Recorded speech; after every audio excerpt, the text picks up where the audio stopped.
Read that. Just read that line. I can't. Come on. We'll read it Sean together. Strickland Sean Strickland defeats defeat Israel Israel Adesanya. Adesanya. Okay, are you going to let me read it or are you reading it? No, we're doing this as a tagdom. We're already at the Well, end. but it's fucking me up when you're reading it after me. You're right. You're right. Sean Strickland defeats Israel Adesanya via unanimous decision. Okay, now you go. Sean Strickland defeats Israel Adesanya via unanimous decision. Sean Strickland is now the UFC middleweight champion of the world. Okay, now you go. Sean Strickland is now the UFC middleweight champion of the world. Dominic, I think more surprise. I mean, it's already surprising enough that Sean Strickland defeats Israel Adesanya. How about 49-46 across the board, Dominic?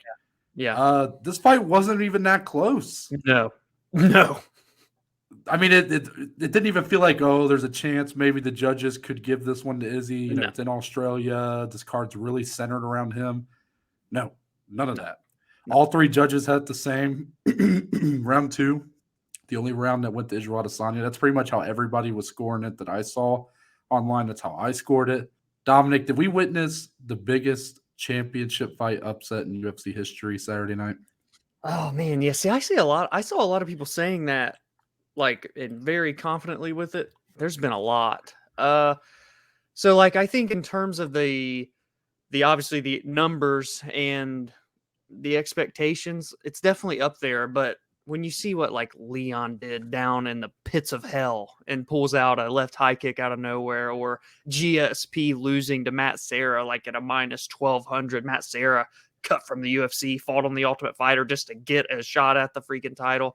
I think there's still some others that maybe are just forgotten, even though one happened last year. But this is top of the dome. I guess if I named two ahead, it would be number 3, top 5 at the very worst. I mean, this was something that was truly incredible. What adds to that narrative more in this case is the circumstances surrounding the now champion Sean Strickland, the upbringing, the background, the character in which he is. That's what really brings this narrative to life and can very well make an argument to be the biggest upset of all time for these male UFC fighters. This was unbelievable. And it's not like the others where it was just a finish out of nowhere and he's the champ. I put this out in the tweet because it was the only way I could think of. He bullied Israel Adesanya for 25 minutes. It was Sean Strickland's fight the whole time. He almost even got one of those finishes in the first round. That was absolutely insane. Israel Adesanya couldn't answer the Strickland effect. Wow, what a transformation, what a turn of events here for me to say on this podcast. The Izzy effect to the wayside. Sean Strickland outdid Israel Adesanya at his own game. Yeah, there's going to be a lot of recency bias takes going around of this being the biggest upset of all time, you know. And I mean, I don't even know if it's necessarily recency bias. I mean, it's up there. It's certainly up there. The one that it is probably the most sticks out to compare it to. Obviously, there's the comparison where this is UFC 293 in Australia. Yeah. UFC 193 in Australia saw Holly Holm knock out Ronda Rousey, which was massive at the time. But the fight that is probably most going to be associated with this one is Matt Serra knocking out GSP. However, for me, since I've been watching as a live viewer, which goes back to UFC 199, it's probably the biggest I've experienced. And I mean, that first card I experienced was Michael Bisping knocking out Luke Rockhold. But at that time, I didn't feel that. You know, I didn't really know much about either of those guys going in. So now, looking back on it, I would say that's probably bigger, or this one is bigger, I would say, as an upset. But yeah, you're right. It kind of has to do with a lot of the circumstances surrounding it. Not only did Sean Strickland not really be given the go for this main event until, what was it, like a month? Was it even a month ago? What, 4 or 5 weeks at most? Yeah, like, and he just fought in July. You know, this is a guy who is 15-5 in the UFC, so he's always been very good. Like we said that on Friday, just how good he's really been. But the way he had done it up to this point, it seemed like when you go toe-to-toe with Israel Adesanya, one of the greatest kickboxers that the Octagon has ever seen, that he would fall short. Yeah. But Dominic, the Sean Strickland we saw in there Saturday was the best version we had ever seen. Yeah. Defensively, a masterclass. I mean, this was a Yeah. defensive masterclass on the feet. Israel Adesanya only landed at like a 30% clip. Yeah, dude. And I mean, he deserves a lot of credit for that. I mean, you could tell how befuddled people are following it because now everybody's wondering what happened to Izzy. They're like, was he Yes. hurt? Yes, literally. Because Dana even said in his post-fight presser that Izzy looked slow. Mhm. It just didn't look right in there. Izzy, of course, didn't even speak to the media. He let his coach step in and Mhm. answer questions, which is going to be something that not being talked about a lot, but I wonder how, that might be something we can talk about, kind of how we feel about that. But it is truly going to be up there. It's going to be, it has turned Sean Strickland into, dare I say, somewhat close to a household name now as a man who uh, got the better, bullied Israel Adesanya for 5 rounds. I put this out there on Friday without really believing it. The guy, he was kind of using the Chael Sonnen playbook that Chael used against Anderson Silva, and then he did not let that opportunity slip like Chael did against Anderson that first time around. Obviously, they're a lot different, Chael and Sean, and their personalities, but they went straight at the champion in the lead up. They Yeah. antagonized him. Sean was attacking Izzy for things that you really heard nobody go after him for. Some very, the dog, Mhm. the China and stuff. Some stuff that runs a little deep. And I think Izzy was very upset by those comments, especially Mhm. about his dog. I mean, you could tell that even after the fight, he was trying to talk to Sean about that, talking about how I guess he's got his dog tattooed on his neck, I guess, and Oh. that's what I guess he was talking to him about.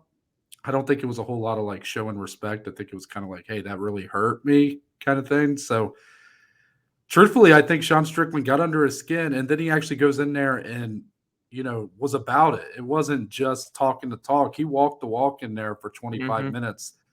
And I heard Eric Nixick in the corner really put into words what you've been trying to put into words for years, Dominic, this Izzy effect.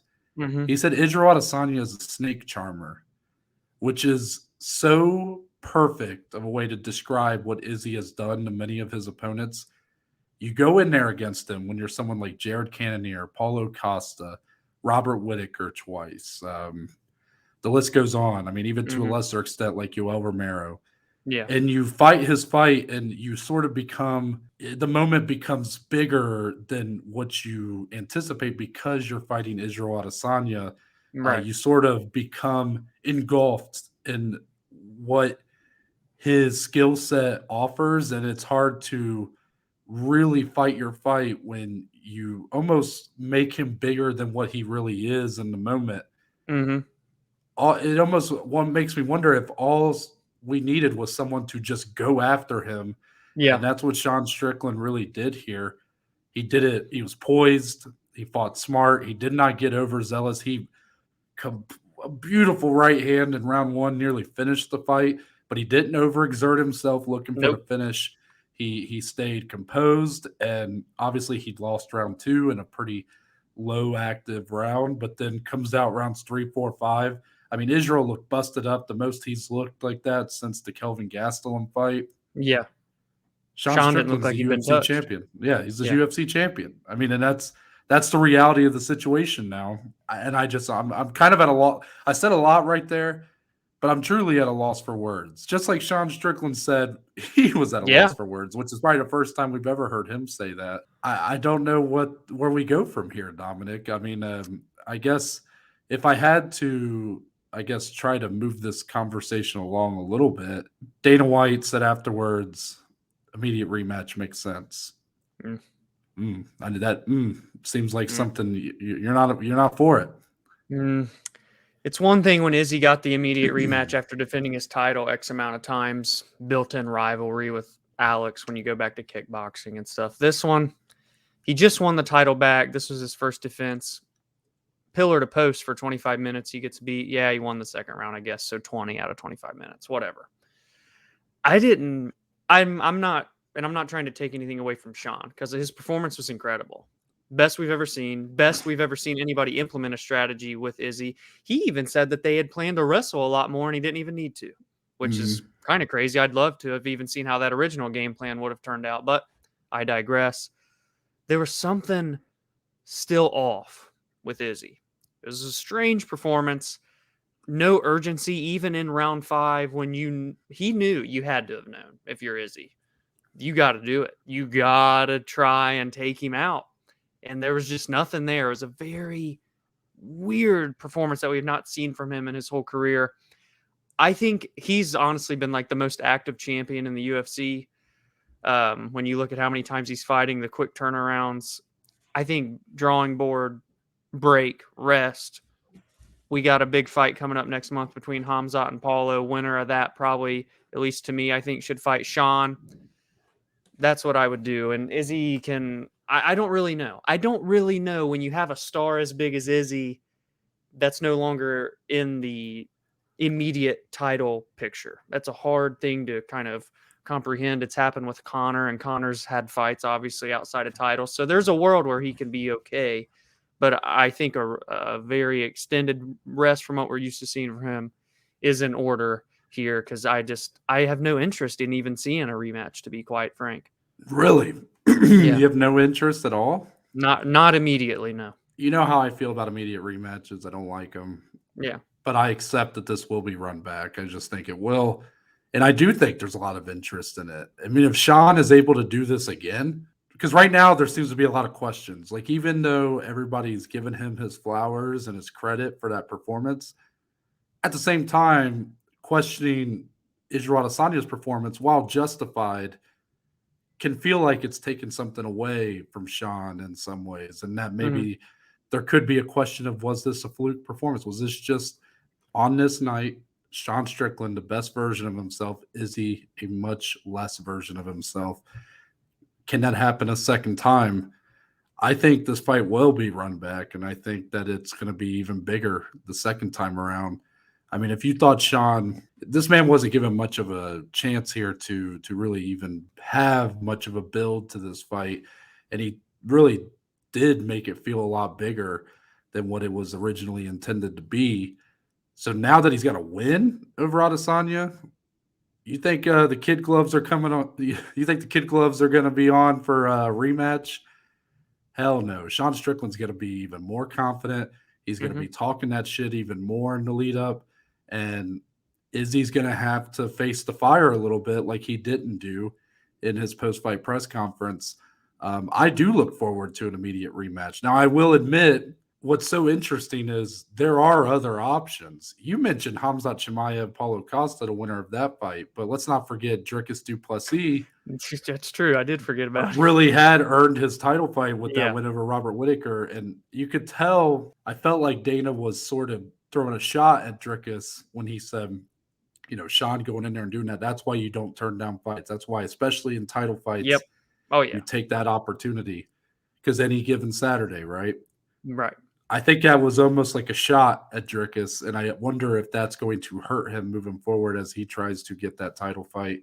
Jared Cannonier weighed in as the backup. Let's not forget, Dominic, less than a year ago, Jared Cannonier got a win over Sean Strickland in a Fight Night main event. As much as I believe Hamzat is being sort of set up with the win to, at least I thought the intention was for with the win, he would be fighting Israel Adesanya at some point next year. Now the plans are going to have to change, because Sean Strickland and Izzy likely is going to get run back. I think it's a bigger fight than Strickland versus Cannonier, then Strickland versus du Plessis, then Strickland versus Hamzat.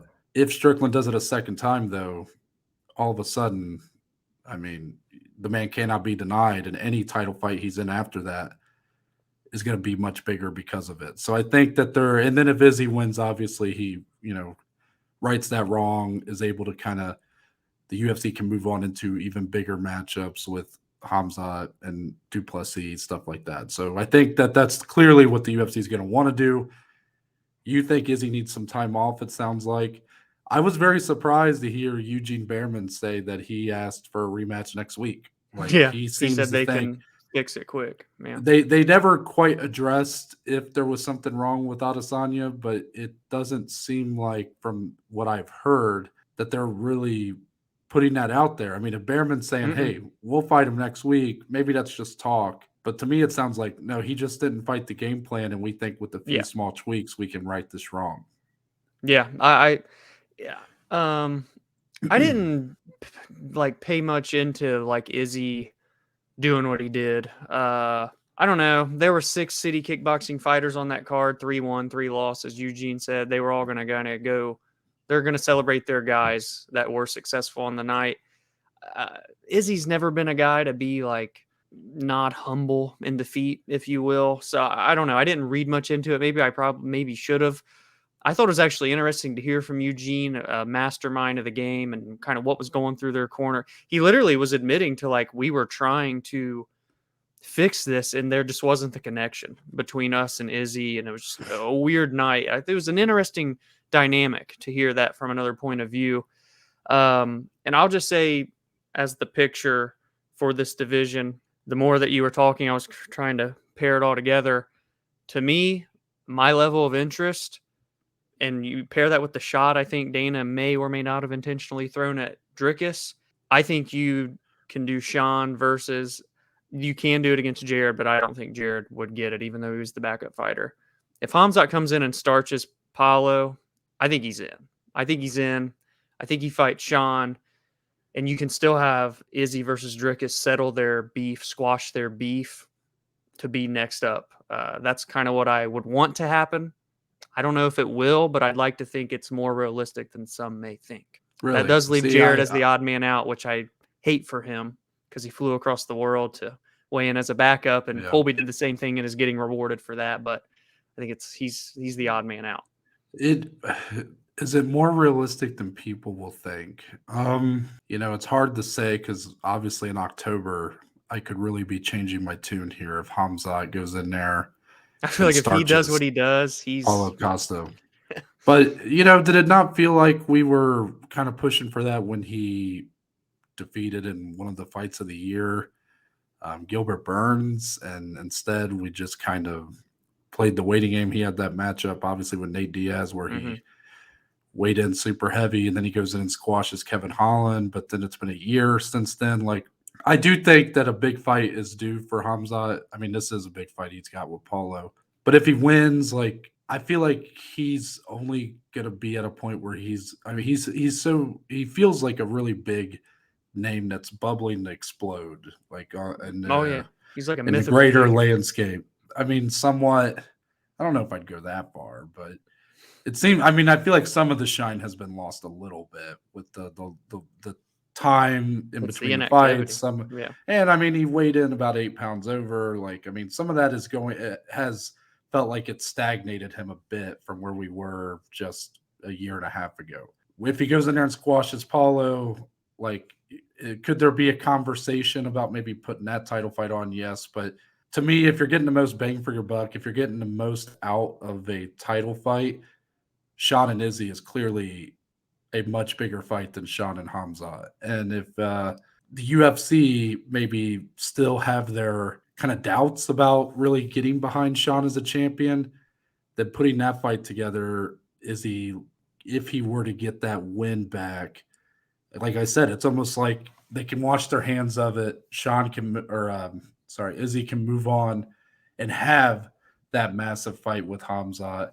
or with whoever, Dricus. Like you said, him and Dricus can still do it, but I don't know if without a title, if it really quite has that. That's big. I know what you mean though. Like Connors had to do that where he, wasn't reliable as a title challenger Yeah. anymore. Like he didn't have quite the resume. So then it's like, okay, well, let's give him a big fight with Dustin Poirier or Cowboy Cerrone or whatever. I don't know if Izzy's still like, I feel like you can still realistically sell him as a title challenger. I mean, I know this loss hurts, but there's a lot of questions left unanswered here, especially without him addressing the media. And I think that is kind of a big deal.